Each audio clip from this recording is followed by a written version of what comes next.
Amigos, nos acompaña hoy en esta consulta el doctor Alcibiades Ramírez. El doctor Ramírez, aparte de ser un excelente y gran colaborador de consulta participativa, es cardiólogo, internista, ecocardiografista. Bienvenido a su casa, doctor. Gracias a ustedes por la invitación y yo, como siempre, dispuesto a participar y mi gratitud por hacerme partícipe y poder llevar parte de mi conocimiento hacia la población general y a la multitud que ve este programa. Gracias por invitarme. Y la ventaja que tiene esta consulta participativa es que usted es un expositor maravilloso, doctor.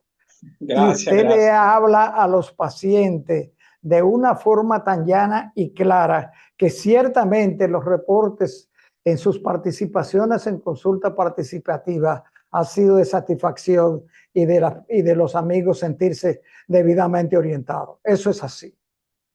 Gracias, Ricardo. Creo que debe ser parte de la formación del profesional, no solamente hacer práctico su conocimiento, sino también tener la capacidad de transmitirlo.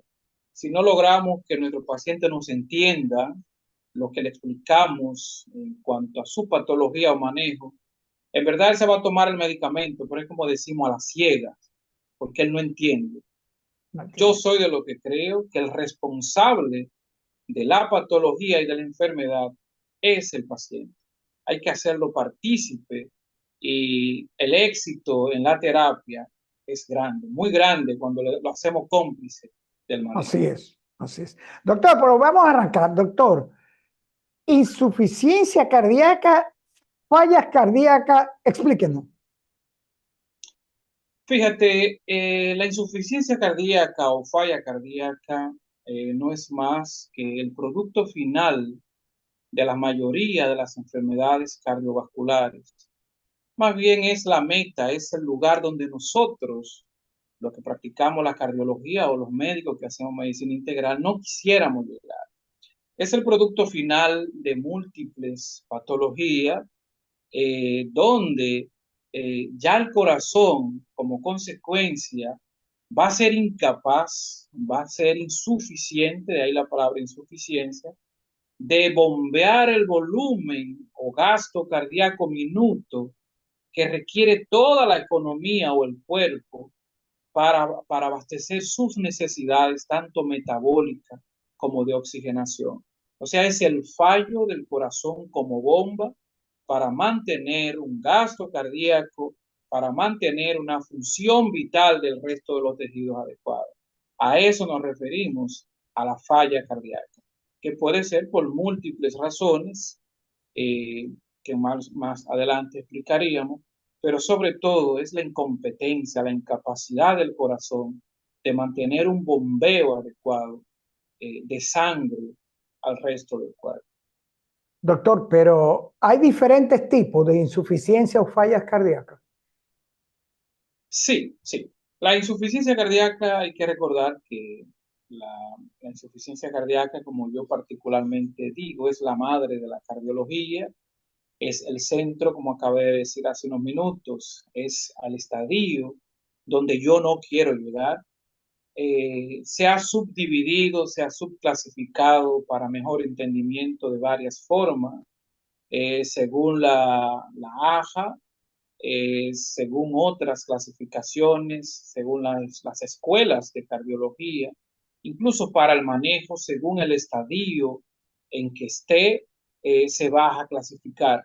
Según en el ciclo cardíaco se va a clasificar, según al bombeo, que podemos clasificar la insuficiencia cardíaca con fracción de eyección conservada, o sea, son pacientes que ya tienen daños estructurales miocárdicos, un corazón gravemente lesionado, pero que aún así él mantiene un gasto cardíaco limítrofe o dentro del límite inferior de la normalidad.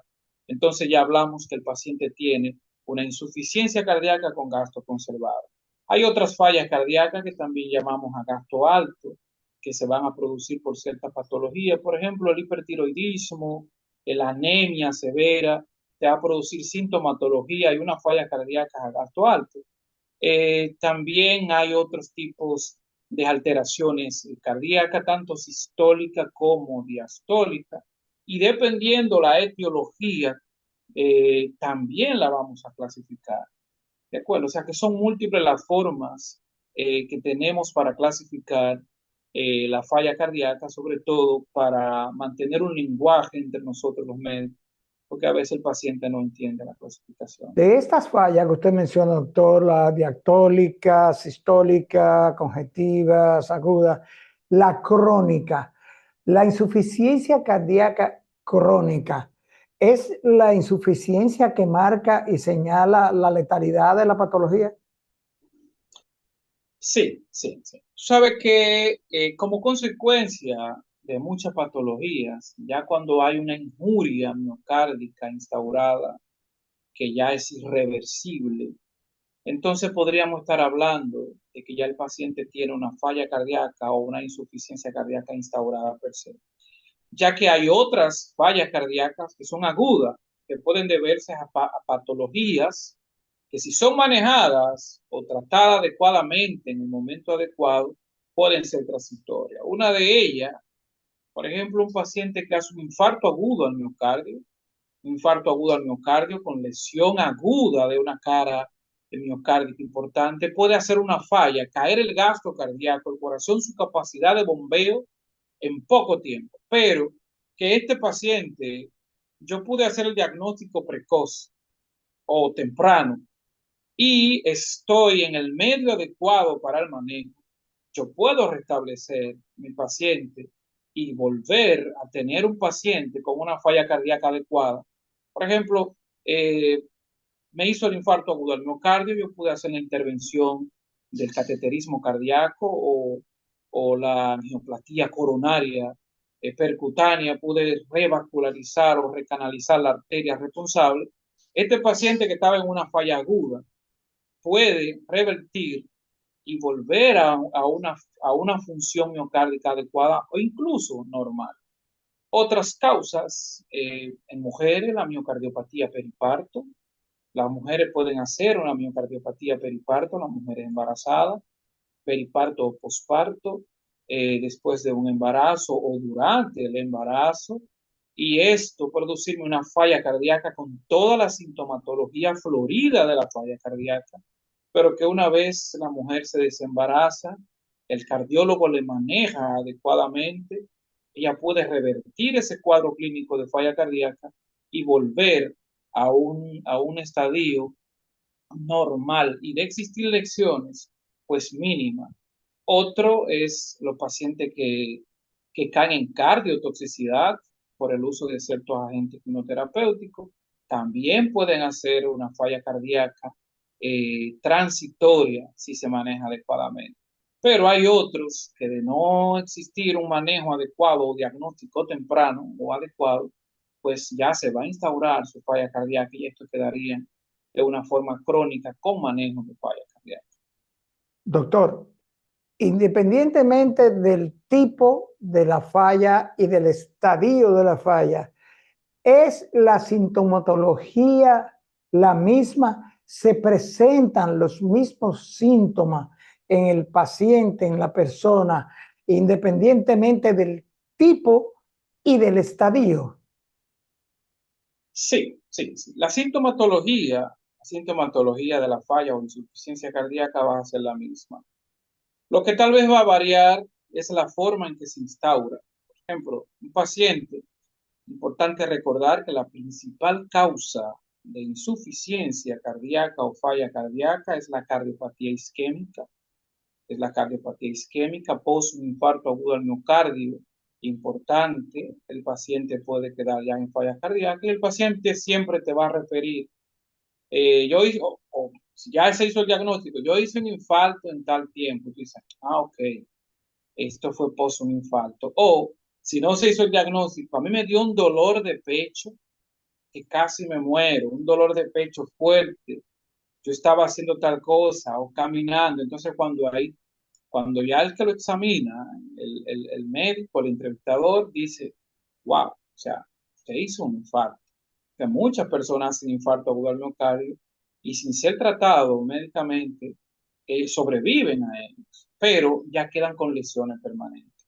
Entonces, dependiendo la etiología, probablemente la forma en que se instaure o la forma en que fue apareciendo la falla puede ser diferente, pero la sintomatología, el resultado final va a ser el mismo, que casi siempre es lo que nosotros llamamos criterios de Framingham, que es la forma en que vamos investigando y dando un puntaje a los síntomas que refiere el paciente, siendo uno de los principales la disnea.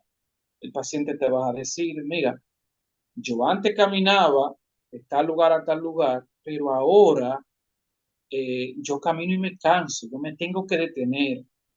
Yo subí al cuarto piso, mi casa está en el cuarto nivel y yo subía bien, pero ahora si subo al primero, yo no aguanto, yo me tengo que detener. ¿Por qué? Porque me estoy ahogando, estoy cansado. Descanso, vuelvo y subo al tercero, descanso y hasta el final subo al cuarto. Dice, ojo con eso.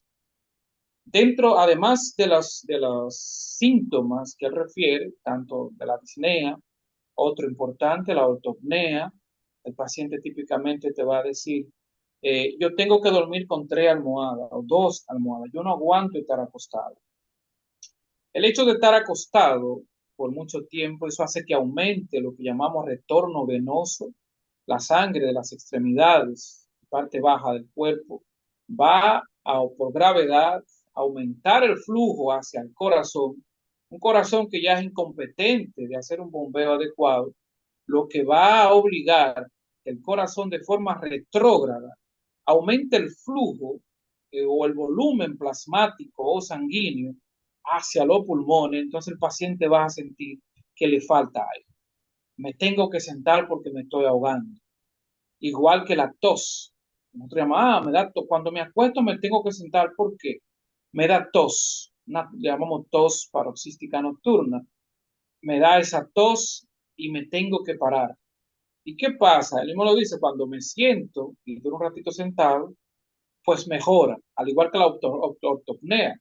El paciente está acostado plano, tiene las tantas almohadas, pero cuando él se sienta, que el retorno venoso disminuye, entonces él mejora.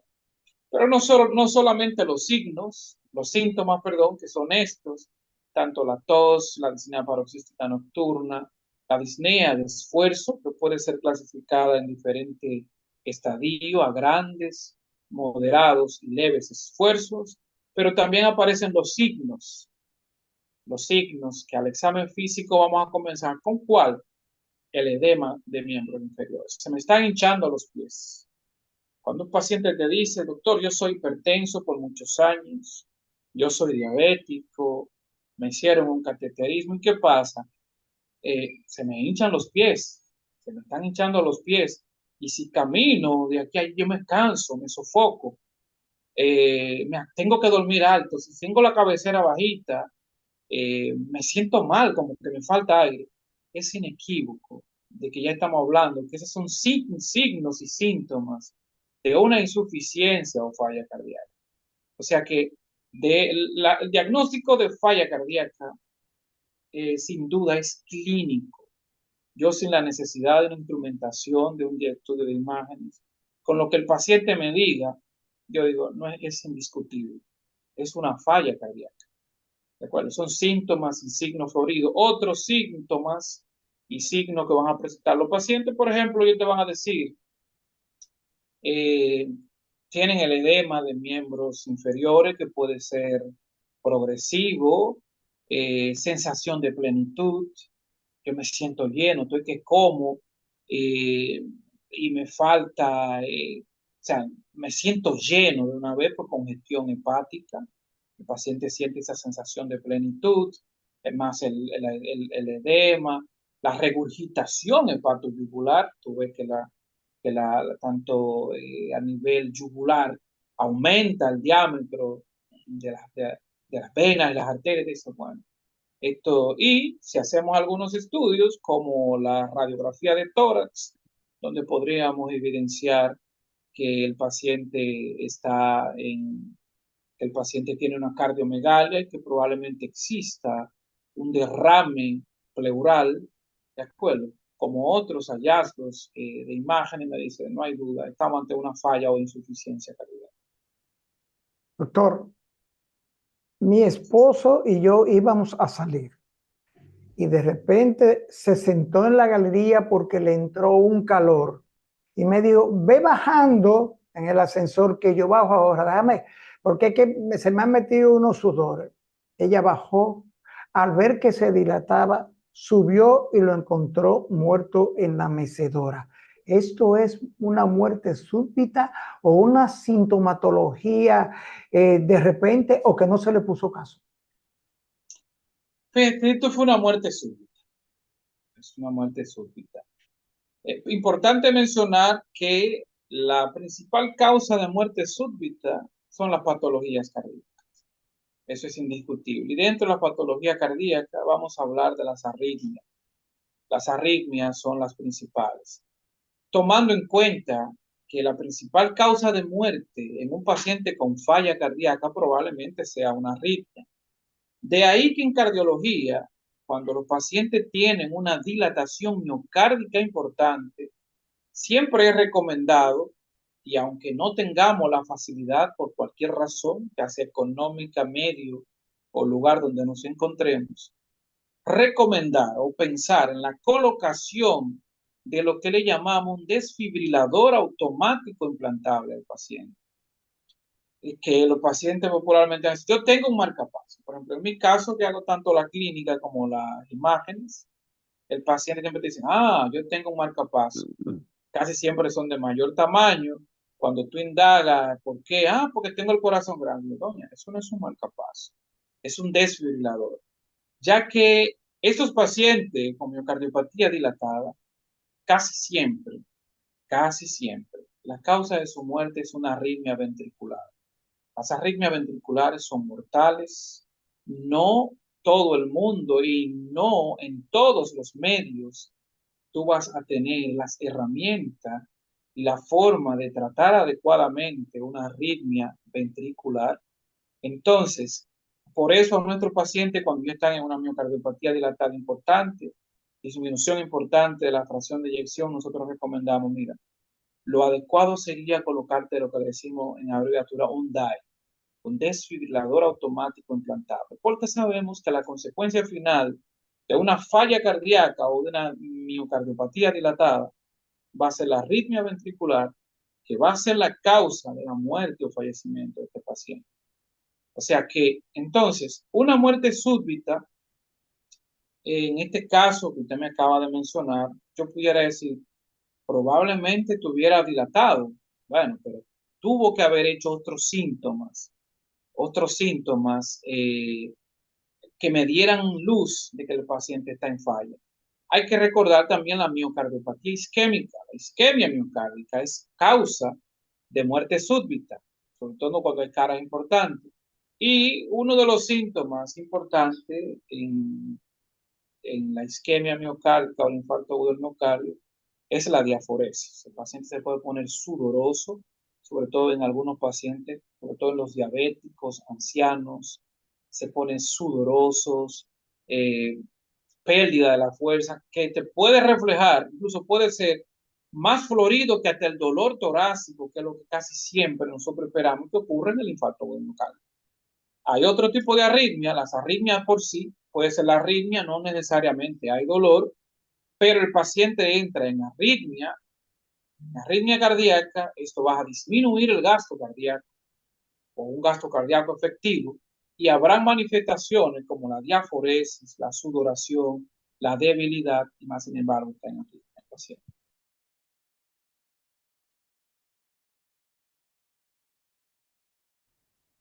Doctor, ¿quién o quiénes tienen más probabilidades de tener fallas o insuficiencia cardíaca? Fíjate, en cardiología o en medicina, siempre me gusta involucrar a las otras disciplinas, porque creo que no solamente el cardiólogo maneja el paciente o debe hacer un diagnóstico de este tipo. Tenemos otras especialidades, muy buenas especialidades, en el caso de los internistas, médicos familiares de cabecera, el de emergencia, endocrino, todo. La medicina es una y debe ser integral. Pero en lo que es cardiología como disciplina, siempre hacemos énfasis en titular o hacer el score de lo que son los factores de riesgo cardiovasculares. Y ahí me va a decir, bueno, ¿quién está en predisposición de tener una falla cardíaca? Hablamos ahorita de que la principal causa de falla cardíaca es la cardiopatía isquémica. ¿De acuerdo? Otras, la cardiopatía hipertensiva, la hipertensión arterial. Durante un embarazo, la miocardiopatía periparto, tratamiento con quimioterapia, los agentes quimioterapéuticos, si no son bien monitorizados, pueden llevar a esto, ¿de acuerdo? Eh, Otras, las válvulopatías, las cardiopatías congénitas, que muchas veces no son diagnosticadas. Pacientes que tienen defecto congénito cardíaco, que no se hizo un diagnóstico temprano o que sí son diagnosticados, pero que ya no pueden recibir un manejo adecuado, en este caso quirúrgico. Posteriormente, dependiendo cuál sea la patología, vas a llevar a una dilatación miocárdica. Otras tantas de origen infeccioso, la miocarditis, las infiltrativas, o sea que hay múltiples causas. Entonces nosotros encasillamos y titulamos los factores de riesgo que me van a llevar a una enfermedad cardiovascular. Y vamos a tener los pacientes hipertensos. No hay duda que hay factores de riesgo biológico que hay que tomar en cuenta. La edad, por ejemplo, la edad se convierte en un factor de riesgo, pero hay otras enfermedades concomitantes, pacientes diabéticos que fuman, la dislipidemia, el sedentarismo, el tabaquismo, que para mí es el cuarto factor de riesgo, ¿de acuerdo? El estrés, obesidad, uso de sustancias, no solamente tabaco, ¿de acuerdo? No solamente tabaco, y todos estos factores de riesgo, entonces nosotros los titulamos, ¿no? Mira, tú tienes tantos factores de riesgo para una enfermedad cardiovascular. Este paciente o esta persona, en comparación a uno que no fuma, que no es diabético, que se ejercita, o sea, tiene más probabilidad de tener una enfermedad cardiovascular. Casi siempre, en este caso titulamos, bueno, será una enfermedad cardiovascular isquémica, un infarto agudo del miocardio. Pero ¿qué dijimos? La cardiopatía isquémica es la principal causa de falla cardíaca. ¿De acuerdo? Es la principal causa de deterioro de la función normal del corazón. Entonces, tener en cuenta estos factores de riesgo. Si ya lo conocemos, vamos a decir, mira, tu riesgo cardiovascular es tanto. Tu riesgo cardiovascular para una enfermedad de cualquier tipo, tanto isquémico y posterior falla, es tanto. Entonces, eso me permite a mí tener conocimiento de qué paciente probablemente, en comparación a otro, vaya a entrar en falla o enfermedad cardiovascular. Doctor, ¿y lo hereditario? Conocemos una familia que 6 miembros de esa misma familia, hermanos, han fallecido por problemas de insuficiencia y fallos cardíacos. ¿Es hereditaria esta patología? Hay entidades que sí pueden ser congénitas. Por ejemplo, tú me acabas de decir de que una familia y 6 han muerto de falla cardíaca. ¿Cómo pudo ser de falla renal? Entonces yo pregunto, ¿eran diabéticos? Hay que recordar que la diabetes es hereditaria. Eran diabéticos, ¿entiendes? Eh, Dentro de su práctica eran hipertensos, que tiene un componente genético importante, ¿de acuerdo? Eh, Dislipidemia familiar, hay familias que tienen tendencia a la dislipidemia, aumento del colesterol. Entonces, todo esto va a sumar lo que hablábamos anteriormente, factores de riesgo que predisponen.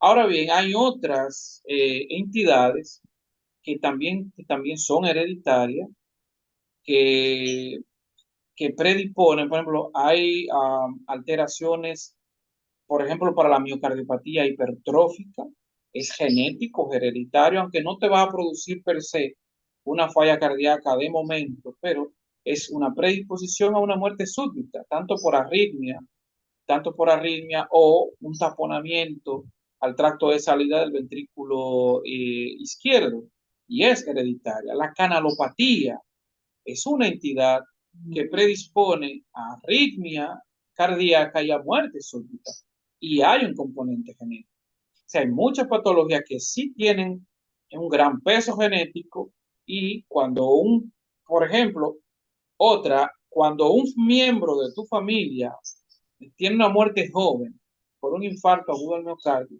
hay una predisposición familiar al infarto agudo al miocardio, a patologías isquémicas tempranas, porque ya hubo, por ejemplo, a 30 años, le dio un infarto al hijo.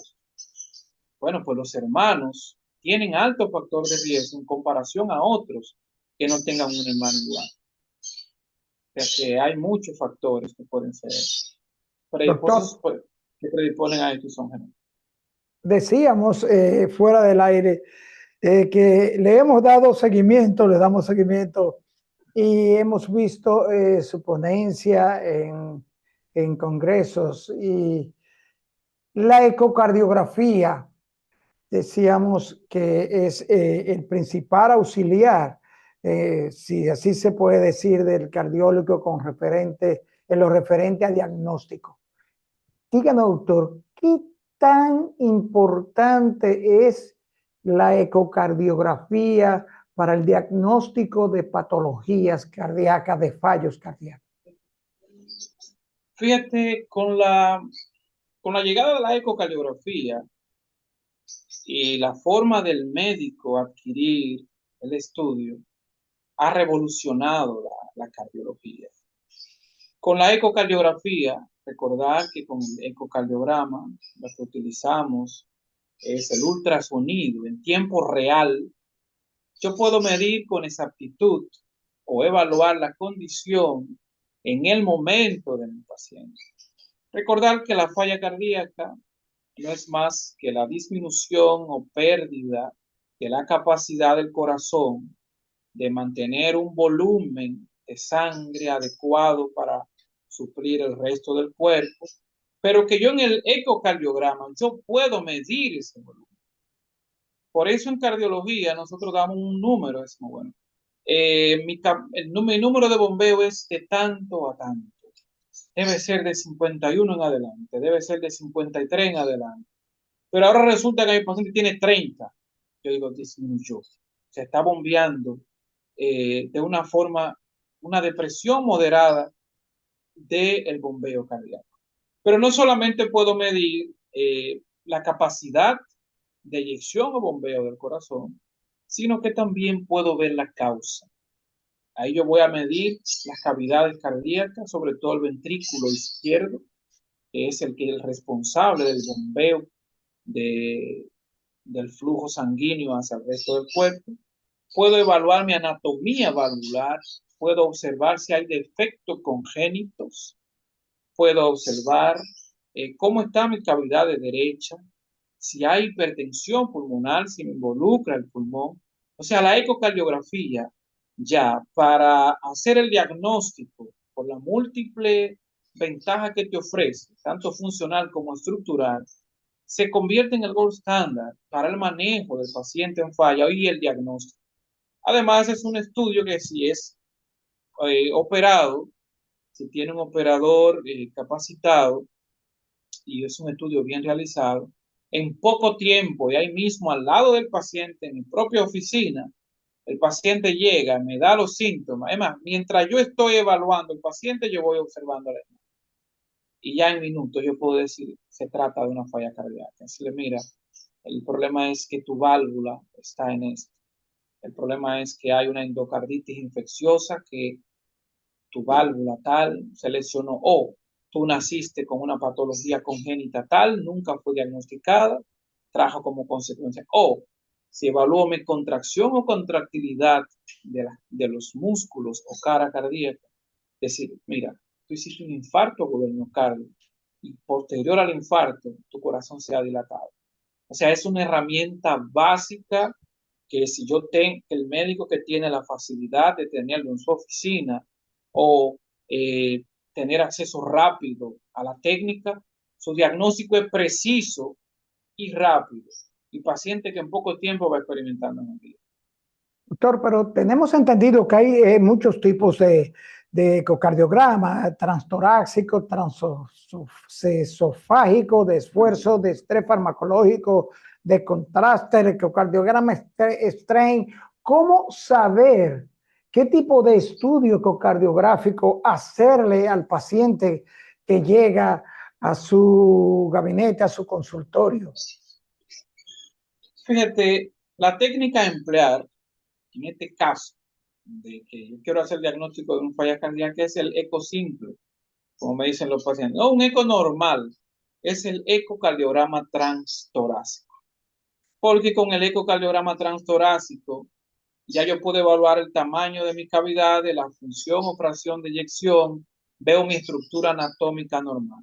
Las otras técnicas ecocardiográficas, una vez tú hayas tenido un ecocardiograma transtorácico, haya observado una patología, ya su médico de seguimiento, dado el caso no sea el que lo opera, el operador de la técnica, va a sugerirlo. O sea, tienen indicaciones específicas. Por ejemplo, yo tengo un paciente que, bueno, tiene falla cardíaca o me está presentando sintomatología de falla cardíaca, pero ahora resulta que cuando yo hago el ecocardiograma, tiene una estenosis valvular mitral severa y probablemente sea un paciente recuperable. Entonces yo digo, fíjate, este paciente tiene criterio quirúrgico y yo creo que todo su problema es esta válvula y esta válvula es reemplazable. Entonces yo digo, vamos a realizarle un ecocardiograma transesofágico, que es como una endoscopía, donde vamos a penetrar una sonda por la boca y nos va a permitir un acercamiento y una precisión más exacta de la anatomía y diámetro de apertura de esa válvula. Entonces, para yo tener un mayor criterio de si opero o no al paciente. O pienso, mira, este paciente yo creo que tiene una endocarditis infecciosa, entonces la indicación más certera sería un transesofágico. O por la dilatación yo creo que tiene, por ejemplo, una arritmia, pero yo quiero revertir a un ritmo sinusal. Reúne las condiciones para revertir a un ritmo sinusal. Entonces yo tomo la decisión, vamos a hacerle un ecocardiograma transesofágico, descartemos que haya trombo en las cavidades cardíacas y luego vamos a revertir. Las otras técnicas, por ejemplo, el ecocardiograma de estrés, una técnica excelentemente buena, la dejamos para el diagnóstico de cardiopatía isquémica. Yo quiero saber si mi paciente tiene la incapacidad, por ejemplo, de realizar una prueba de esfuerzo o tiene la incapacidad, no puedo realizar un score de calcio, no puedo hacer un cateterismo, una angiotomografía. Digo, yo le voy a realizar un ecocardiograma de estrés, donde voy a utilizar medicamentos como la dobutamina, tratando de someter al corazón a un mayor estrés, acelerar el corazón y observar si en cuál de los segmentos o cara del corazón presenta disfunción en su contracción. Entonces ya estaremos hablando de la utilidad de un ecocardiograma de estrés, pero también ya mi paciente tuvo datos de isquemia y una vez yo inicio a hacer el ecocardiograma de estrés, digo, mira, esa cara se queda, no hay duda que es isquémica. Ahora yo voy a evaluar viabilidad miocárdica. Yo quiero evaluar viabilidad miocárdica. El paciente tuvo un infarto, yo quiero saber si me daría buenos resultados si llevo al paciente a un procedimiento más agresivo como la revascularización coronaria. Vamos a hacer una viabilidad miocárdica. O sea, esas serían las utilidades del ecocardiograma de estrés. Ahora, el strain, el ecocardiograma de strain es un ecocardiograma predictor de injuria o daño miocárdico por múltiples razones. Mucha gente cree que es solo por quimioterapia, pero en pacientes diabéticos, pacientes hipertensos, miocardiopatía hipertrofia, enfermedad miocárdica infiltrativa, yo quiero ver si mi corazón ha recibido, si ese músculo ha recibido una injuria, más allá de lo que yo puedo ver en el ecocardiograma transtorácico o normal, yo digo, vamos a hacerle un ecocardiograma de estrés. Sí, de strain, recordándole que el ecocardiograma de strain es una buena técnica, es una técnica predictora de patología miocárdica y que una gran utilidad que hoy en día le damos y donde más la utilizamos es en el diagnóstico temprano o preventivo de cardiotoxicidad por agente quimioterapéutico. Otras técnicas, podemos hacer, por ejemplo, ecocardiograma con contraste o burbuja. Ya esto es simplemente para descartar si existe comunicación entre cavidades. Pero para falla cardíaca, de forma inmediata, para hacer un diagnóstico y salvo la utilidad de una de estas técnicas mencionadas por hallazgo fortuito o que reúnan la condición, pediría otra de las otras técnicas. El ecocardiograma transtorácico es la técnica ideal para el diagnóstico de la función mental. Doctor, se nos acabó el tiempo. El tirano de la televisión, el tiempo nos están haciendo señas de que se nos acabó el tiempo, doctor. Darle las gracias profundas por estar con nosotros, doctor, pero dígale brevemente a nuestros amigos de consulta dónde pueden contactar al doctor Alcibiades Ramírez. Bueno, entre los lugares que podemos ofrecer nuestro servicio, tanto clínico como de imágenes, vamos a estar en cardioimágenes especializadas con los teléfonos 565-5666. Estamos a sus órdenes, pueden llamar para el servicio en cuanto a cardiología, tanto en el manejo clínico como de imágenes cardíacas. Estamos a sus órdenes. Gracias por la invitación una vez más. Muchas gracias. Gracias a usted, doctor. Un abrazo. Un placer, como siempre.